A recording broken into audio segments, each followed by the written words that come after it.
Welcome to The Explainer. Today, we've got a wild one for you, the mystery of 3 billion missing XRP. What started out looking like a total market catastrophe turned out to be something else entirely, something way more strategic. So let's follow the money. All right, picture this. It's late 2023, and billions of XRP just vanish from some of the biggest wallets out there. Poof, gone. The entire crypto community was holding its breath, thinking, oh no, this is it. A massive market dump is coming. And that fear? It kicked off a huge on-chain investigation to answer one simple question. Where did all that money really go? So let's rewind to where this all began. Early November 2023, analysts started seeing these, pretty alarming signals popping up on the XRP ledger. And we're not talking about small movements here. This was on a scale nobody had ever seen before. Naturally, the first question on everyone's mind was, are the whales, the biggest holders, cashing out? Were they about to dump billions of XRP onto the market? Because let's be real, a sell-off that big could absolutely tank the price. The stakes were just incredibly high. And then the on-chain data came in, and it pretty much confirmed everyone's worst fears. A sudden, unprecedented drop. We're talking 500 wallets holding over 1 million XRP and another 66 wallets with over 10 million XRP just emptied out. This was not your normal everyday market activity. No way. This was a coordinated disappearance. So, what was the grand total? A staggering 2.5 billion XRP on the move.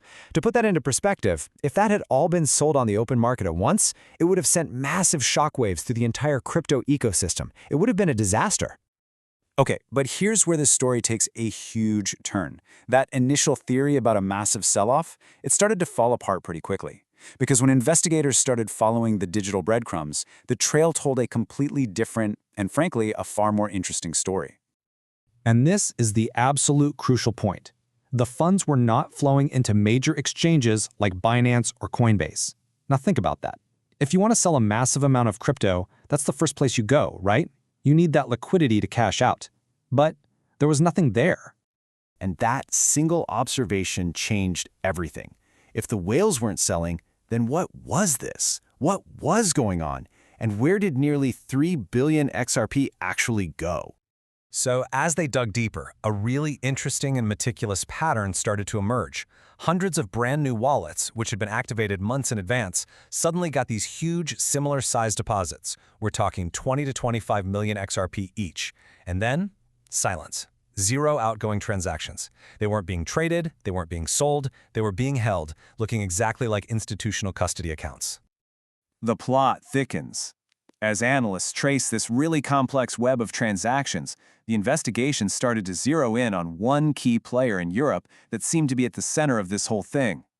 It turned out the transaction paths, as complicated as they were, repeatedly intersected with one company, Bitvavo, a major Dutch crypto exchange. It looked like it was the central hub facilitating this enormous movement of funds. Now, Bitvavo's involvement is a huge deal. This isn't some unregulated offshore exchange. It is one of the most compliant and regulated platforms in all of Europe. Its involvement was a strong signal that whatever was happening, it was happening by the book. And here's where the mystery got even deeper.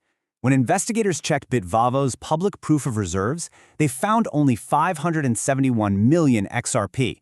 I mean, that's nowhere near the 2.5 billion that was moving around. So that meant Bitvavo wasn't the final destination.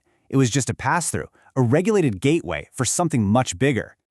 So to really solve this puzzle, investigators had to look beyond the blockchain. It turns out the real-world context was the key, connecting all that on-chain data to events that were happening at the exact same time. And this, right here, is the aha moment.